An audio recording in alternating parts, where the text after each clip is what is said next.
What's up guys, Patrick here at Combat Athlete Physio, and in today's video I'm going to be showing you an example of an evaluation and a program that I wrote for a Brazilian Jiu-Jitsu competitor with a shoulder injury.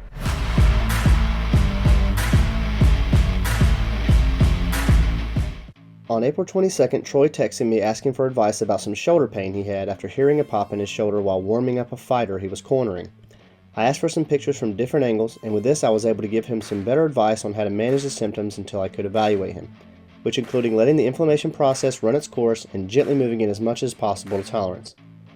I was out of town the following weekend, but I was able to check in and make sure everything was going smoothly, that he hadn't developed any numbness or tingling, and that he hadn't begun to have any considerable pain in the joints above or below the injured joint. The following weekend, 2 weeks after the initial injury, it was the first day I was able to meet up with him for an in-person evaluation.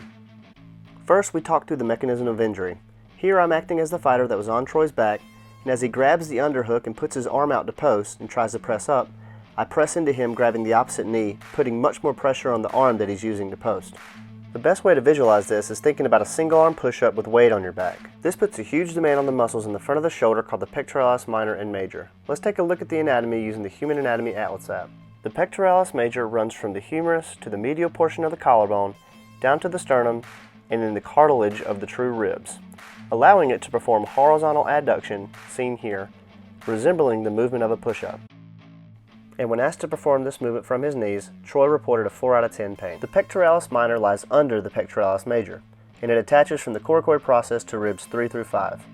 Notice that if the pec minor is shortened, like we would expect to see in a muscle strain, the clavicle and the AC joint would be raised compared to the other side if we were on our backs, which we can see very clearly when we look at Troy's shoulders from this angle.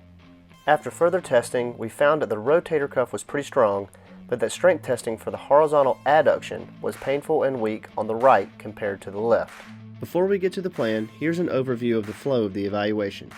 We used what Troy told us about his injury to guide our testing, and once we had some data from our tests and measures, we combined that with the knowledge we gathered in the first portion to come to the conclusion that Troy more than likely had strained both the pec major and minor to some degree. So now we know we need to load the tissue in a therapeutic way and discuss activity modification. Now for Troy's plan. Troy started off with 2 to 3 minutes of soft tissue massage to tender areas over the pec muscle bellies.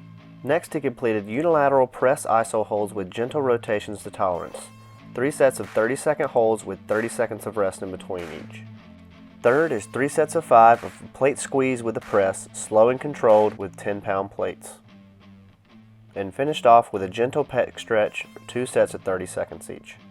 Here's a copy of Troy's program. Notice that he was encouraged to retest his painful movements periodically in order to track his progress and determine if he could go up in weight, and that his pain was only to reach a 3 out of 10 dull, achy pain at most through these exercises.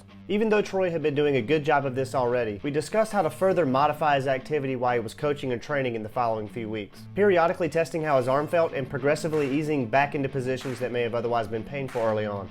A few weeks later, Troy reported that he was feeling at 100% and even sent me some footage of him sparring with much larger opponents.